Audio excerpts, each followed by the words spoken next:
حضرت عبداللہ ابن عمر ایک اونٹنی پہ بیٹھے تھے، اونٹنی بڑی پیاری لگی، بڑی خوبصورت تھی، بڑی بہترین تھی، بڑی صاف ستھری تھی۔ تو 2-3 دفعہ اپنے غلام سے کہا، یار بڑی پیاری ہے، بڑی خوبصورت ہے، دیکھو اس کا چلنے کا انداز کتنا نرالا ہے۔ آج کل بھی ڈرائیور گاڑی چلاتے ہیں تو کہتے ہیں بڑی ہلکی پھلکی ہے جی، بریکیں بھی بڑی ٹھیک ہیں جی اس کی، فلاں معاملہ بھی اس کا بڑا صحیح ہے۔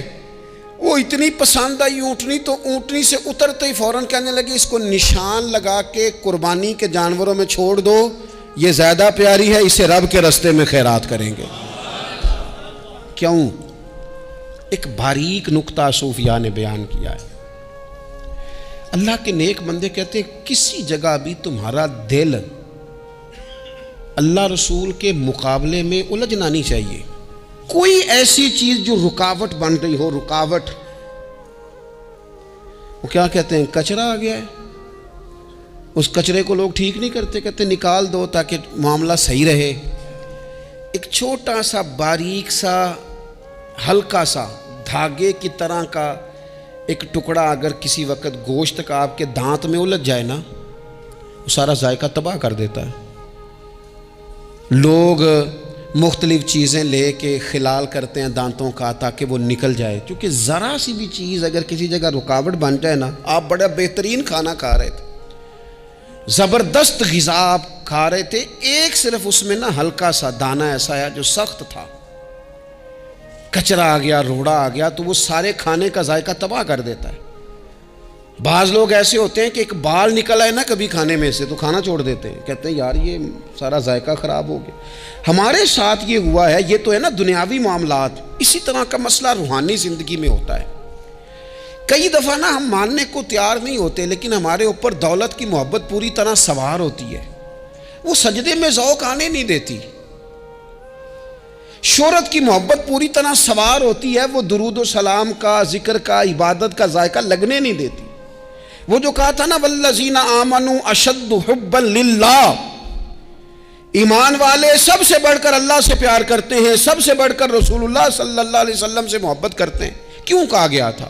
اس لیے کہ ان محبتوں کے مقابلے میں ذرا بھی کوئی اور محبت آتی ہے، روحانی ذائقہ خراب کر دیتی ہے، ہمارا دل نہیں لگتا، ہم بور ہوتے ہیں، ہم پریشان ہوتے ہیں۔ مسئلہ یہ ہے کہ جس دل میں صرف رب رسول کو ہونا چاہیے تھا، وہاں شہرت آ گئی ہے، شہرت کی محبت آ گئی ہے، دکھاوا آ گیا ہے، مال آ گیا ہے، کئی قسم کے ہم نے بت معاذ اللہ اکٹھے کر لیے، اور پھر وہ ساری کیف مستی آئے۔ یہ کیسے ہو سکتا ہے؟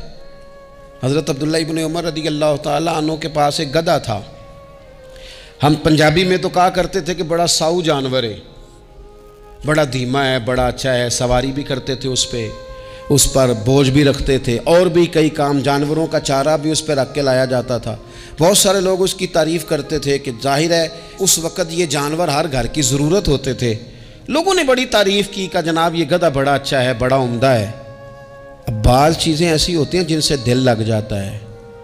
کچھ نوجوانوں نے گھروں میں بلی رکھی ہوتی ہے، گھوڑا رکھا ہوتا ہے، جانور رکھے ہوتے ہیں، ان کی پوری توجہ انہماک۔ ہم دیکھتے تھے دیہاتوں میں کہ بزرگ اگر کہیں چلے جاتے تھے سفر پہ تو وہاں سے بھی پیغام بھیجتے تھے کہ گائے کو چارہ ڈالا کہ نہیں، بھینس کو نکالا کہ نہیں، تم نے باڑے سے دھوپ چھاؤں کا خیال کیا کہ نہیں، وہ چیز ذہن میں آ جاتی تھی۔ حضرت عبداللہ ابن عمر رضی اللہ تعالیٰ عنہ وہ گدھا چونکہ بڑا پیارا تھا، بڑا اچھا جانور تھا اور بڑے کام کرتا تھا، بہت سارے معاملات گھر کے اور کھیتی باڑی کے اس کے ذمے تھے، تو گھر والے بھی کہتے کہ اس جانور کی وجہ سے بڑی خیر ہے، بڑے کام ہو جاتے ہیں، آپ کا بھی خیال تھا۔ حضرت عبداللہ ابن عمر ایک دن گھوڑے سے نیچے اترے یا اس گدھے سے نیچے اترے تو خادم کو بلا کے کہنے لگے اسے لے جاؤ اور بیچ کے پیسے اللہ کے رستے میں خیرات کر دو۔ اب وہ خادم کا بھی اس سے دل لگ گیا تھا، جانور گھر میں ہوتا ہے دلچسپی ہو جاتی، کہنے لگا حضور وہ سارا محلہ تو اس کی تعریف کرتا ہے، سارے خاندان والے تو اس جانور سے دلچسپی رکھتے ہیں اور آپ بیچ رہے ہیں۔ آپ فرمانے لگے جس طرح سب کا دل اس کی طرف ہے نا کہ اچھا جانور ہے، میرا بھی ہو گیا ہے، لیکن میں اپنے دل کو سوائے رب رسول کے کسی اور طرف ہوتا دیکھ نہیں سکتا۔